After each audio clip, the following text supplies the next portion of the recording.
Brent, so good to see you. Today's question, are you ever too old for an annuity? As Americans live longer and face growing concerns about outliving their savings, annuities are becoming a popular way to create steady retirement income. In fact, annuity sales surpassed 432 billion in 2024, according to LIMRA. We're still waiting on the 2025 numbers.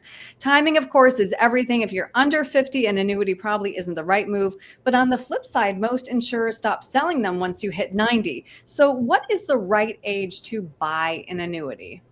Phenomenal question. And I want to start with one reason annuity sales have been so strong is because they're tied to interest rates. Yes. So this high interest rate environment we have been in has kind of made it the golden age, at least for my career, for annuities, because the promises these annuity companies can make are so large. It's been quite amazing. But anyway, the perfect answer is it depends on the client scenario. So you are correct. If they are under 50, I don't think I've ever placed an annuity for a client under 50.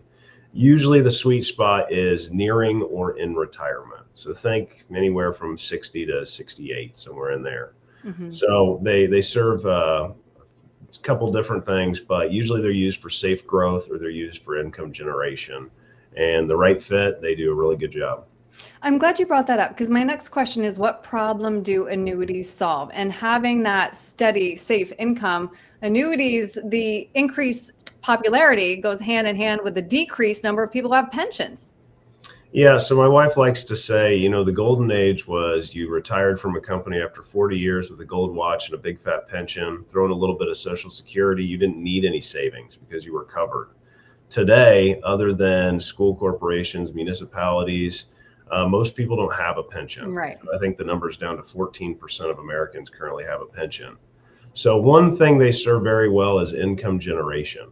And so you can place an annuity. It's going to kick off a guaranteed income for life. That's one way that we utilize them. Those who don't need income generation, you can just use them for safe growth. And many times they come with zero fees. And so you are basically having the insurance company who's offering the annuity take the market risk from you, which is obviously ideal. So next, trying to cover some of these types here. Fixed annuities, for a long time, they didn't make much sense. The best way to understand those is they're like a CD. They pay a flat amount of interest for a certain amount of time, then you get your money back. I'll jump to variable annuities and pick on them a little bit. Usually they've got a much higher fee structure, and then they're also tied to the stock market, and usually they're not safe. And so if it is not safe, it's not something that I'm going to offer my clients.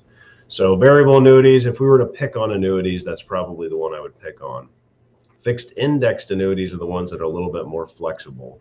And so you don't actually own the stock market, but you do participate in the rewards of the stock market. And once again, the ones we use, compliance lets us call them safe and secure. And oftentimes we're even insured. So phenomenal options.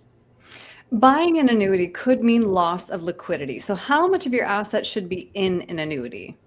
Good question. So if I'm talking to somebody and I tell them, hey, look at this product, look at the great things they can offer, and there's no fee, that's followed up with, but you guys are old enough to know there is no such thing as a free lunch. So what's the downside? The downside is that insurance company is going to take your money, invest it in something safe, and then they are going to use the stock market to credit you interest. And so that's one of the downsides is you can't get all the funds out. They're usually 5 to 10 years in length, but almost all of them have some kind of liquidity. 10% annually is very, very normal. And so you don't want to put too much in it because you are going to have some liquidity concerns. I feel like another question that often comes up are the tax implications. What are the tax implications for annuities for you and your heirs?